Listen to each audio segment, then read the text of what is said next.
मंजिल मिले ना मिले ये तो मुकद्दर की बात होती है, और आप कोशिश भी ना करें ये तो गलत बात होती है। आइए फ्रेंड्स, फाइनल आपको अंतिम प्रहार लेकर के चल रहे हैं। 10-15 दिन जो भी बचा हुआ है इसमें हम चुनिंदा क्वेश्चन क्लियर करवाएंगे, जहां से आपको 100% की एग्जाम में आप बना करके आएगा, क्योंकि इसी बेसिस पे क्वेश्चन पूछे जाते हैं। हो सकता है डिजिट चेंज होगा लेकिन क्वेश्चन का लेवल सेम होगा, और ऐसे ही क्योंकि कई वर्षों का अनुभव भी है। ये नए चैनल पे काम कर रहे हैं, आप लोग बने रहेंगे और हमें सपोर्ट करेंगे। वीडियो को थोड़ा शेयर कर दीजिए, और वीडियो में अंतिम तक बने रहेगा तो हम 100% गारंटी लेते हैं कि 20 क्वेश्चन यहाँ से आपको पक्का देखने को मिलने वाले हैं। तो चलिए स्टार्ट करते हैं। सवाल क्या है, सवाल को समझिएगा। किसी अर्धगोले, यहाँ पे सबसे पहले क्या है, अर्धगोला है, तो किसी अर्धगोले की त्रिज्या 7 सेमी है तो उसका संपूर्ण पृष्ठ का क्षेत्रफल क्या होने वाला है। देखिए, अगर बात करें कि त्रिज्या चाहे गोला हो या अर्धगोला, त्रिज्या हमेशा सेम रहती है, ठीक है। अब यहाँ पे अर्धगोला है तो गोले का पृष्ठ क्षेत्रफल होता है 4πr², ठीक है। लेकिन आपको लगा दिया क्या, अर्धगोले, अर्धगोले के संपूर्ण लगा दिया गया। बात करें अगर गोले का, अर्धगोले का पृष्ठ क्षेत्रफल पूछा जाए तो अर्धगोले का 2πr² होगा। लेकिन अगर संपूर्ण पृष्ठ क्षेत्रफल कोई दिया जाए, संपूर्ण पृष्ठ क्षेत्रफल, तो याद रखेंगे 3πr² होता है, ठीक है।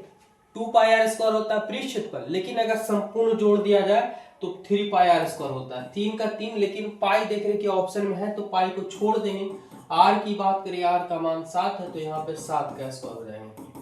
3 पाई का 3 पाई, 7 7 49, गुना कर लेते हैं।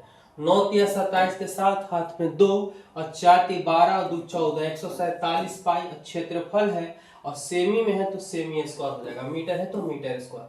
147 पाई कहाँ पे ऑप्शन है, तो ऑप्शन नंबर 20 का करेक्ट आंसर हो जाएंगे, ठीक है। चलिए आगे बढ़ते हैं, फटाफट से क्लियर कर लेते हैं, और आप लोग बने रहेंगे वीडियो में, मजा आने वाला आज का क्लास में।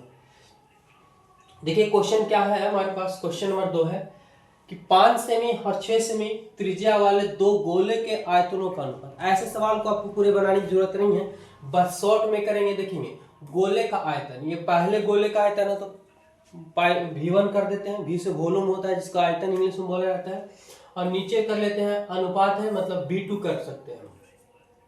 गोले का आयतन होता है 4/3πr³, ठीक है। तो यहाँ V1 है तो यहाँ R1 हो जाएंगे, यहाँ पे 4/3πr³ हो जाएगा, लेकिन यहाँ पे 2 कर लेंगे। अब देखिए कि दोनों सब सेम टू सेम मिला तो कट गया हमारे पास। R1 की बात करें तो पहले गोले की त्रिज्या हमारे पास 5 है तो 5 बैठा देंगे, तो यहाँ पे 5 का क्यूब हो जाएगा, और नीचे में 6 का क्यूब हो जाएगा। 5 का क्यूब यानी 5 को 3 बार गुना करेंगे, 5 25 25 25 125 हो जाएगा, और बात करें 6 का क्यूब करेंगे तो 216 हो जाएगा।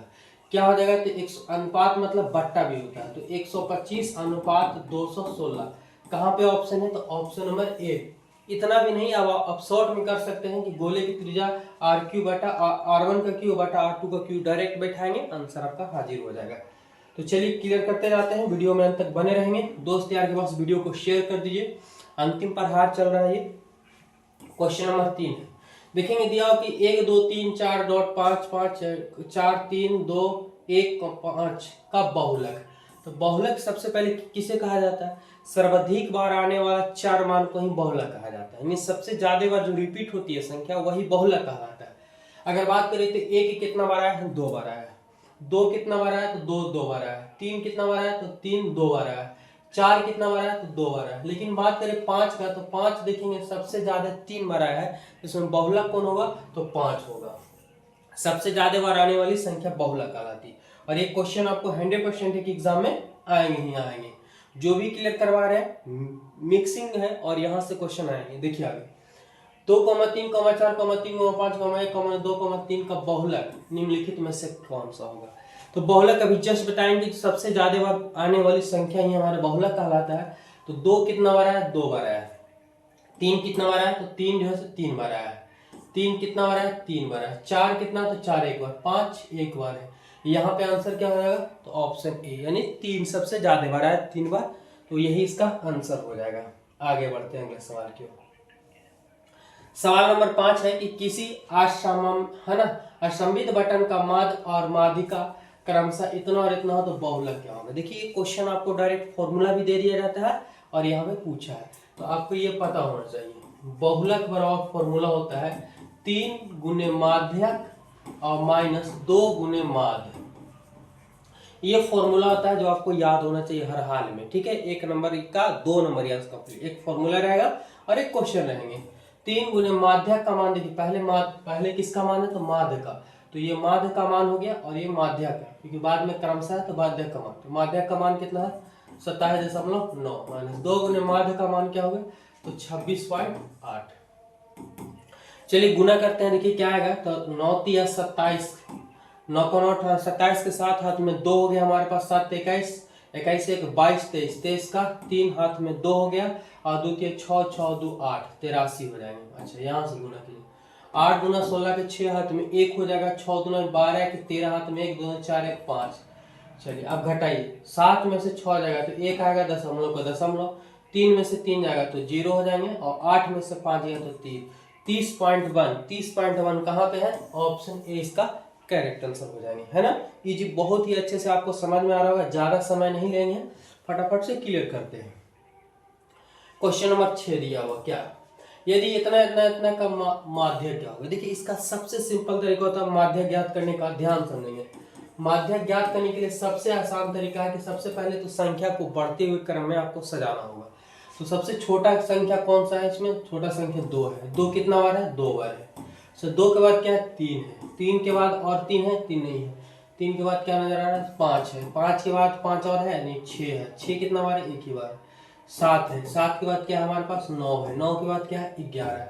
अब ऐसे पता कर लेते हैं कि गिन लेते हैं, 1 2 3 4 5 6 7 8 9 संख्या है।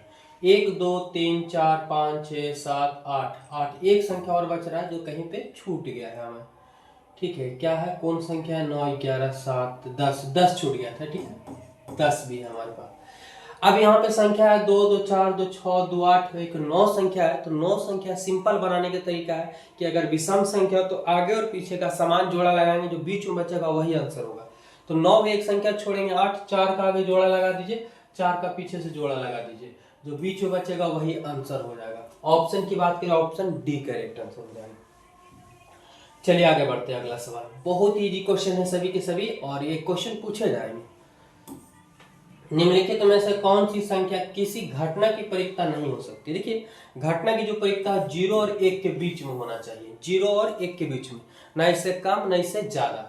तो 1.5 यही नहीं होगा, ठीक है। तो घटना की परिक्ता नहीं हो सकता हो, क्योंकि 1 से यह ज्यादा है। अगर बात करें 30% है तो 30 और प्रतिशत हटेगा बट्टा में 100, ठीक। 1 0 से 1 0 बचे, यानी 0.3, यानी 0 से बेसी है लेकिन 1 से छोटा है, तो ये हो सकता है। 2/5 की अगर बात करें तो यहाँ से भागा देंगे, 5 दूनी 10, 0.4 देंगे, 5 चौक का 20 आएगा, 0.4, यानी 0 से बड़ा है लेकिन 1 से छोटा है। तो आंसर की बात करें, ऑप्शन क्या होगा, ऑप्शन ए यहाँ पे सही जवाब हो जाएंगे। चलिए वीडियो में बने रहिएगा अंतिम तक, पूरा क्लियर करने वाले। किसी एक पासे को फेंकने पर 5 से कम संख्या आने वाली परिक्ता। देखिए अगर बात करें एनएस को संभव पूर्णांक संख्या कहा जाता है। अगर एक पासा उछालते हैं तो एक पासा में 6 तक संख्या होती है, यानी टोटल संभव परिणाम संख्या 6 होगी। लेकिन परिक्ता अनुकूल परिणामों की संख्या जो बोला जाए, यानी घटने की परिक्ता होगी अनुकूल परिणाम, तो एक पासा को फेंकने पर 5 से कम, 5 नहीं 5 से कम, तो एक पासा में 6 तक होती है, लेकिन 5 नहीं बोला, 5 से कम। तो 5 से कम कितना हो सकते हैं, तो 4 हो सकता है, 3 हो सकता है, 2 हो सकता है, 1 हो सकता है। कितना संख्या आएगा देखेंगे, 1 2 3 4 5, ये 6 होता है। 5 से कम, तो 5 से कम कितना है, तो 1 2 3 4 है, 4 संख्या आ सकते हैं। अगर हम बात करें परिक्ता का, तो परिक्ता क्या होता है, पढ़ चुके होंगे, एनी बटा एनएस। एनी की बात करें 4, एनएस की बात करें 6, 2 दूना 4 2 3 6, यानी 2/3। 2/3 कहाँ पे है, option number B correct answer हो जाएंगे। चलिए आगे बढ़ते हैं। आप लोग चैनल में पहली बार जुड़े हैं, चैनल को सब्सक्राइब कर लीजिए। बस 15 दिन में आपका मैथ इतना क्लियर हो जाएगा कि आप आराम से अच्छा खासा नंबर ला सकते हैं।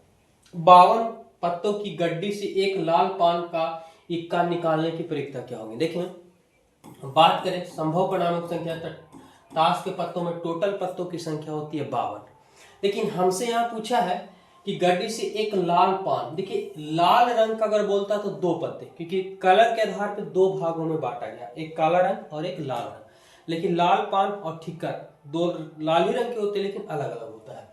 तो यहाँ पे आप समझने का प्रयास करेंगे क्या कि लाल रंग नहीं बोला, लाल पान लगा दिया, और लाल पान का इक्का, तो इक्का कितने होंगे? 4 होंगे। इक्का कितने होंगे? 4 होंगे।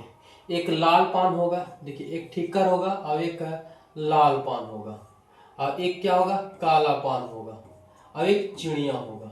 ठीक है, ये होती है चिड़िया। तो लाल पान इसके बारे में पूछा है, तो लाल पान कितना होगा कार्डों में? 1 होगा। चलिए परिक्ता क्या हो जाएगा हमारे पास? तो N/Ns यानी 1/52 हो जाएंगे इसका करेक्ट आंसर। ऑप्शन ए इसका सही जवाब हो जाएंगे। हमें आंसर लाते लाते आप लोग कमेंट कर दीजिए फटाफट से, ठीक है। चलिए ये सवाल नजर आया, कमेंट कीजिए फटाफट से क्या आंसर आएगा। हमें बताते बताते आप लोग आंसर दे दीजिए, एक्सपर्ट बनिए। एक थैले में, ध्यान देंगे, एक थैले में 3 काली है, 3 जो है वो काली, अच्छा, एवं 4 लाल है, 4 लाल गोलियां हैं, गोलियां हैं, गेंद कुछ भी हो, गोलियां हैं। फिर पूछा है आपसे कि लाल गोली के निकालने की प्रक्रिया है, तो जो एक थैले में टोटल कितना है, तो टोटल को ही संभव बोला जाता है। यानी टोटल की बात करें तो 4 और 3 क्या हो जाएगा? 7 टोटल गोलियां हो जाएंगी। लेकिन आपसे पूछा है ए नहीं, यानी जो घटना होने की प्रक्रिया है, तो क्या पूछा है कि लाल गोली, तो अगर आप निकालते हैं अदृश्य मतलब बिना देखे हुए, और लाल निकालेंगे तो लाल कितना निकल सकता है? 4 निकल सकता है। अगर पूछता कि काली, तो काली कितना निकल सकता है? तो 3 ही निकल सकते हैं। अगर मान लेते कि निकाल रहे आप काले निकल, लेकिन काले आपसे पूछे नहीं, आपसे पूछा है लाल गोली, तो लाल अधिकतम कितना निकल सकता है? 4 निकल सकते हैं, बस हो गया। परीक्षा N/Ns, तो Na का मान 4, Ns का मान 7 है, तो 4/7 कहाँ पे ऑप्शन है? ऑप्शन नंबर डी सही जवाब हो जाएंगे। चलिए आगे बढ़ते हैं अगले सवाल की ओर, फटाफट से क्लियर करते हैं। देखिए सवाल कई बार एग्जाम में पूछा गया, बच्चे पढ़ चुके हैं कि जो P/Q के रूप में होता है उसे ही परिमेय संख्या कहा जाता है। कभी कभी एग्जाम में आपसे 2π दे देगा, कभी π/2 दे दिया, कभी πr² दे देता है। यानी जब भी आपको पाई मिल जाएगा तो पाई जो होता है वो रेडियन में होते हैं, क्या? रेडियन में। और यह एक प्रकार की क्या है? तो अपरिमेय संख्या होती है, याद रखेंगे। जब भी आपको चाहे बट्टा में पाई हो, 2π हो, 3π हो, कुछ भी पाई हो, तो आपको पाई हमेशा अपरिमेय संख्या के रूप में ही जाने जाएंगे। चलिए अगला सवाल, 5√2 है। देखेंगे 5 तो परिमेय है, लेकिन √2 है, और √2 जिसका पूर्ण से वर्गमूल नहीं निकलेगा वह अपरिमेय संख्या कहलाएगा। तो अगर परिमेय और अपरिमेय दोनों मिल जाते हैं तो अपरिमेय बन जाता है, याद रखेंगे। क्लियर है? चलिए, किसी भी संख्या में अगर रूट लगा हो और रूट का पूर्ण रूप से वर्गमूल नहीं निकलता है तो वह अपरिमेय ही कहलाता है। निम्नलिखित में से किसका दशमलव प्रसार शांत होगा? अब यहाँ पे इंपॉर्टेंट क्वेश्चन है, अब इतना भाग देने का झंझट नहीं, आप पढ़ चुके होंगे कि शांत होने के लिए 2p और 2 के पावर m गुने 5 के पावर अगर n आता है तो वह शांत हो जाता है। बात करें यहाँ तो देखिए 7 × 21, नीचे में 21 आएगा, इसमें क्या आएगा? 3 और 7 आएगा। हमें सिर्फ 2 और 5 ग्रुप में चाहिए, तो ये होगा नहीं। 11×8 = 88, 11×8 इसमें 11 आ गया, ये भी होगा नहीं। 75, 25 × 75, देखेंगे अगर बात करें तो 25 × 75, तो 5 तो सही है, 5 का है, लेकिन इसमें 3 आ गया, तो ये भी होगा नहीं। आंसर क्या होगा? ऑप्शन यहाँ पे ए सही हो जाएंगे, ठीक है। ऑप्शन की बात करें तो ऑप्शन ए इसका सही हो जाएगा। अगर हम पता करना चाहते हैं तो देखेंगे 1600 को तोड़ेंगे, ठीक है, 2 से 800, 2 से 400, 2 से तोड़ेंगे 200 हो जाएगा, और 2 से तोड़ेंगे तो 100 हो जाएगा, 2 से तोड़ेंगे तो 50 हो जाएगा, 2 से तोड़ेंगे तो 25 हो जाएगा, और 25 को तोड़ेंगे तो 5 से। तो 2 कितना बार हुआ? 1 2 3 4 5 6 बार, यानी 2 के पावर 6 और 5 के पावर 2, और 2 और 5 के रूप में आ गया, इसलिए क्या बन जाएगा? ये शांत बन जाएगा। तो कभी कभी ऑप्शन से भी आप दिमाग लगा सकते हैं। चलिए इसके लिए एक्सपर्ट बन जाइए धीरे धीरे। सवाल है कि सबसे छोटी अभाज्य संख्या कौन होगी? देखिए अभाज्य संख्या उस संख्या को कहा जाता है जो किसी भी संख्या से नहीं कटता हो, जिसका गुणनखंड केवल 2 होते हैं, या तो 1 या केवल खुद से होता है, ठीक है। तो देखेंगे बात करें सबसे छोटी अभाज्य संख्या होती है 2 होती है, क्योंकि जब भी अगर आप किसी भी संख्या को अगर तोड़ते हैं तो आप किस संख्या से पहले लगाते हैं? 2 से। सबसे छोटी अभाज्य संख्या 2 होती है, याद रखेंगे। राइट आंसर की बात करें ऑप्शन यहाँ पे सी हो जाएंगे। चलिए आगे देखिए अगला सवाल क्या होगा। सवाल नंबर हमारे पास 15 है कि a + √b ये परिमेयीकरण गुणांक क्या होगा? अभी परिमेयीकरण गुणांक बस इसको कुछ नहीं, जो संख्या गुना कर देना है।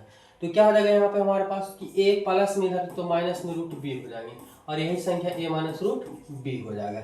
अब बात करें कि परिमेयीकरण गुणांक, तो इसमें क्या से गुणा किया? तो a - √b से गुणा किए हैं, इसलिए आंसर आपका ये हो जाएगा ऑप्शन ए सही हो जाएंगे। चलिए अगला सवाल देखिए, अगला सवाल देखेंगे। अगला सवाल हमारे पास क्वेश्चन नंबर है 16 नंबर है कि बहुपद हमारे पास एक्स स्क्वायर माइनस 15 के शून्य ज्ञात करने के लिए बराबर में 0 ले लेंगे, सिंपल सी बात है, तथा इनका शून्यकों का योग भी ज्ञात करना है। तो एक बहुपद का शून्य ज्ञात कर, तो शून्य का अगर हम ज्ञात करते हैं, लेकिन शून्य का हमसे पूछा नहीं, डायरेक्ट यहाँ पे क्या दिया, शून्यकों का योग पता करना है। कोई बात नहीं है, चलिए पता कर लेते हैं। अगर हम बात करें कि एक्स स्क्वायर निकालेंगे तो माइनस इधर गया तो प्लस में हो जाएगा, स्क्वायर हटेगा तो रूट चढ़ जाएगा।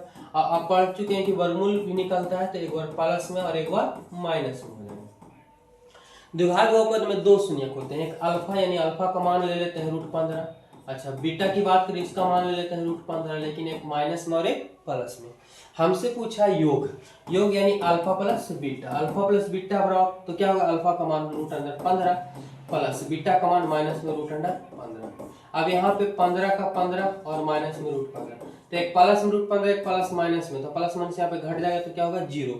आंसर की बात करें ऑप्शन ए इसका करेक्ट आंसर हो जाएगा। इसको सिंपल तरीके से पता कर सकते थे कि अल्फा प्लस बीटा बराबर क्या होता है, तो माइनस बी बटे होते हैं। यहाँ पे बी मतलब एक्स का गुणांक दिया हुआ नहीं है तो 0 हो जाएगा, और एक के स्थान पे एक यानी 0 ही आएगा, ठीक है। चलिए अगले बढ़ते हैं, सवाल नंबर 17 की ओर चलते हैं। सवाल नंबर 17 क्या कह रहा है, त्रिघात बहुपद एक्स क्यू का शून्यक है। तो त्रिघात बहुपद में एक्स क्यू का शून्यक है, क्या शून्यक होगा यहाँ पे, देखिए एक्स क्यू शून्य ज्ञात करने के लिए 0 निकालेंगे तो 0 का क्यू करेंगे यहाँ 3, तो 0 का भी क्यू करेंगे तो वही रहेगा, कट जाएगा, यानी x का मान यहाँ पे 0 हो जाएगा ऑप्शन। अब इससे त्रिघात बहुपद में 3 शून्यक होते हैं, लेकिन सवाल हमारे पास बहुपद केवल x क्यू दिया हुआ है, इसलिए इसका शून्यक 0 होगा, ठीक है। चलिए आगे बढ़ते हैं अगले सवाल की ओर। सवाल नंबर 18 है कि किसी द्विघात बहुपद हमारे पास इतना है, शून्यकों का गुणनफल क्या होंगे यदि शून्यक अल्फा बीटा। बस सिंपल सी बात है, शून्यकों का हमसे पूछा है गुणनफल, शून्यकों का गुणनफल यानी अल्फा इंटू बीटा, तो क्या होता है अल्फा इंटू बीटा और सी बटे। आप पढ़ चुके अल्फा प्लस बीटा और माइनस बी बटे होता है, और इसमें आपसे पूछा गया गुणनफल पूछा है सी बटे। देखिए तो यहाँ ए बी सी सही जगह पे है, सी के जगह पे सी और ए के जगह पे ए, यानी सी बटा ए ही रह जाएगा। सी बटे कहाँ पे ऑप्शन है, तो ऑप्शन नंबर डी इसका करेक्ट आंसर हो जाएंगे। चलिए अगले सवाल की ओर चलते हैं। सवाल नंबर 19 नंबर सवाल है, दिया गया सवाल में कि px इतना इतना का बहुपद का घात होगा। तो बहुपद घात मतलब होता है पावर, ठीक है, यानी जिसमें x का अधिकतम पावर जो हो वही घात कहलाता है। तो x का अधिक पावर 2 है, इसलिए इसका घात क्या होगा 2 होगा, जो आंसर यहाँ पे ए करेक्ट आंसर हो जाएंगे। अभी तक हमें फॉलो नहीं किए हैं यानी आप चैनल को सब्सक्राइब नहीं किए तो कर लीजिए, थोड़ा सा दोस्त यार वहां से वीडियो भी शेयर कर दीजिए। नीचे दिए गए बहुपद इतना इतना किस घात होगी, फिर से वही सवाल, घात मतलब पावर, तो x का अधिकतम पावर क्या है 3 है, इसलिए घात इसका क्या होगा तो 3 हो जाएगा। करेक्ट आंसर यहाँ पे option number C correct answer हो जाएंगे। तो चलिए इस वीडियो में यहीं तक रहने, काफी वीडियो लंबा हो जाएगा। इसका नेक्स्ट पार्ट, अभी क्वेश्चन हमारे पास इसमें 50 क्वेश्चन लिए टोटल, तो इसका नेक्स्ट पार्ट हम क्लियर कर देंगे। तो अभी तक के लिए इतना ही, और वीडियो को आप लोग लाइक कर दीजिए और चैनल को सब्सक्राइब कर लीजिए। धन्यवाद, मिलते हैं नेक्स्ट कल।